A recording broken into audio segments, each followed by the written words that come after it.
Jeu d'ombre au pays des dragons. Tome 1. La quête du sorcier. De Pauline Labbé.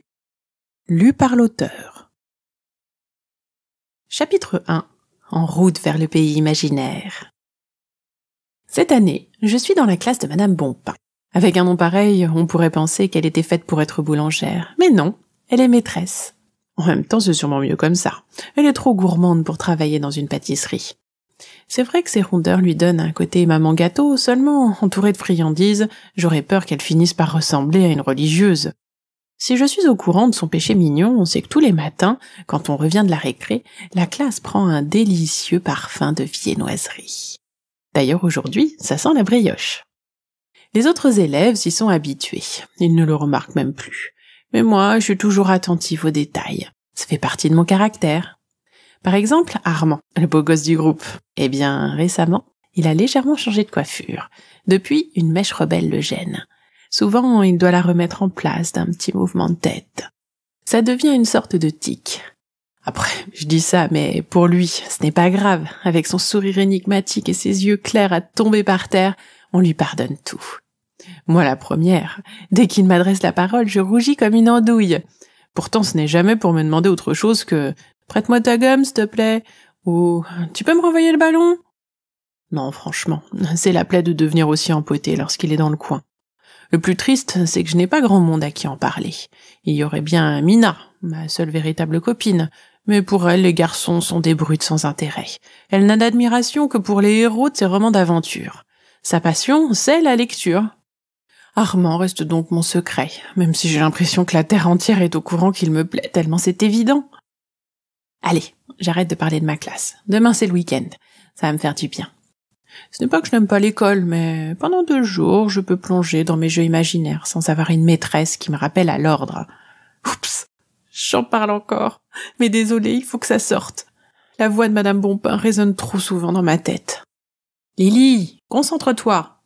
Lily, reviens parmi nous. Lily, sois plus attentive.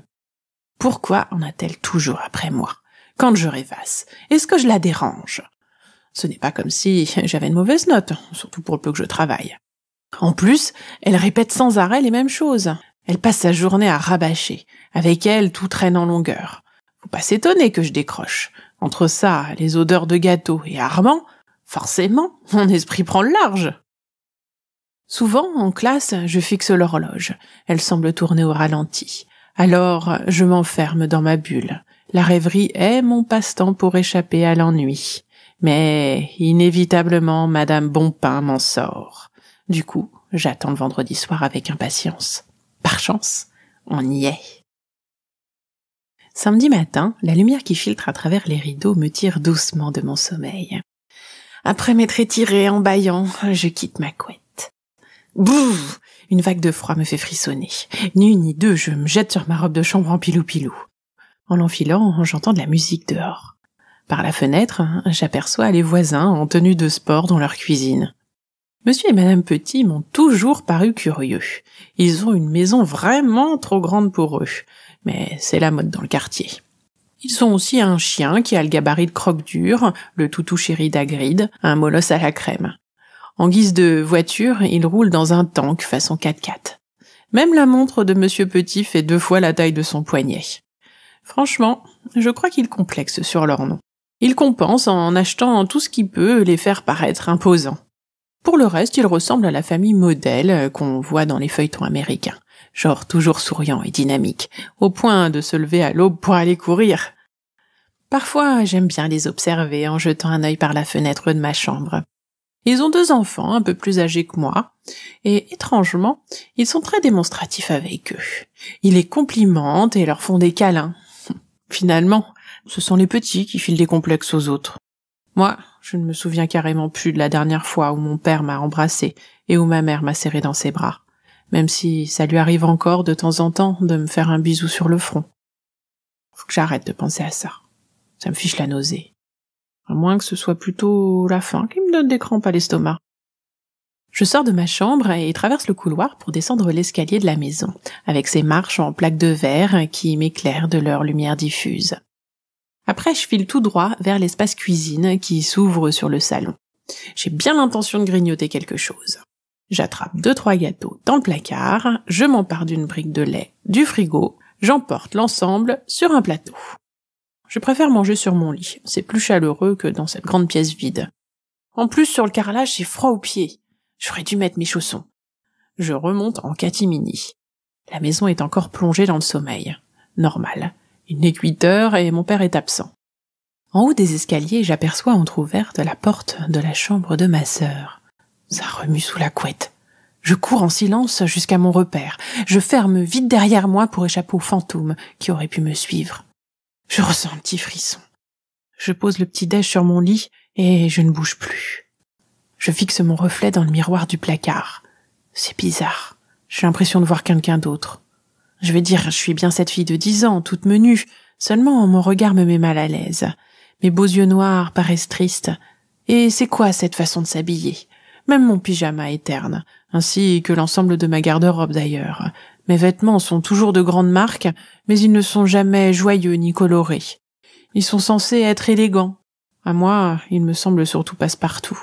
Avec ça, je suis invisible. Mes quelques robes qui n'ont rien d'excentrique sont réservées exclusivement aux occasions exceptionnelles, comme lorsque la famille doit faire acte de représentation pour le travail important de papa ou pour les œuvres de charité. Et puis c'est quoi ces cheveux, éternellement en bataille? Bon, là, c'est normal, je viens de sortir du lit. En plus, hier au soir, je me suis endormie avec ma queue de cheval. Cela dit, en journée c'est pareil, j'ai toujours des petites boucles folles qui dépassent de partout. J'ai l'air d'un lion brun, ou plutôt d'un lionceau avec une crinière. Pourquoi ne suis-je pas comme les héroïnes de mes mangas préférés, avec une chevelure magnifique qui, même bouclée, reste parfaitement coiffée? J'aimerais aussi avoir leur collection de robes colorées à froufrou, dentelles, nœuds et rubans. Dans mes histoires, je suis cette fille, celle que je rêve d'être, une véritable héroïne. Mes cheveux volent au vent avec grâce, sans m'arriver dans la bouche ou les yeux comme c'est le cas d'habitude. Tout le monde peut admirer leurs reflets cuivrés et scintillants. Plus besoin de jouer les caméléons pour rester discrète. Quelle sensation agréable de ne pas être moi. Ou plutôt, non, d'être enfin moi. Pour passer d'un monde à l'autre, j'ai inventé un poème. C'est une clé magique. Et pour revenir à la réalité, je dois en réciter un autre. Tant que ce n'est pas fait, je demeure à l'intérieur de mon monde imaginaire. C'est mon rituel. Allez, c'est parti. Je cours vite et plonge dans l'univers des songes. Je crée un nouveau moi pour vivre plein d'émoi. J'invente des aventures faites de belles créatures dans un monde féerique plein d'actions fantastiques. Tant d'imagination sans limite d'expression. Alors je cours et plonge à l'intérieur de mes songes. Ça y est, j'y suis. Je respire à plein poumon. Je me sens fière et forte, avec l'impression que tout est possible. Plus rien ne se dressera en travers de mon chemin. Enfin, si, sinon ce n'est pas drôle. Cependant, rien d'insurmontable. Le vent s'engouffre dans mes cheveux. J'entends son doux murmure à mes oreilles. Mais il me chatouille aussi la jambe. Je jette un regard vers le bas. Qu'est-ce que c'est? Non, j'hallucine. Tu me vois? Bien sûr que je te vois, affirmai-je stupéfaite. Cool, ça a fonctionné. Qu'est-ce qui a fonctionné? Rien. Juste le fait que tu me vois et que tu me parles, c'est magique. Tu es mon ombre? Oui, en personne. Mais tu devrais suivre mes mouvements et pas me chatouiller la jambe ni m'adresser la parole. C'est effectivement ce que je devrais faire. Pourtant, si tu savais comme c'est ennuyeux d'imiter chacun de tes gestes en mode miroir. Ouais, t'exagères.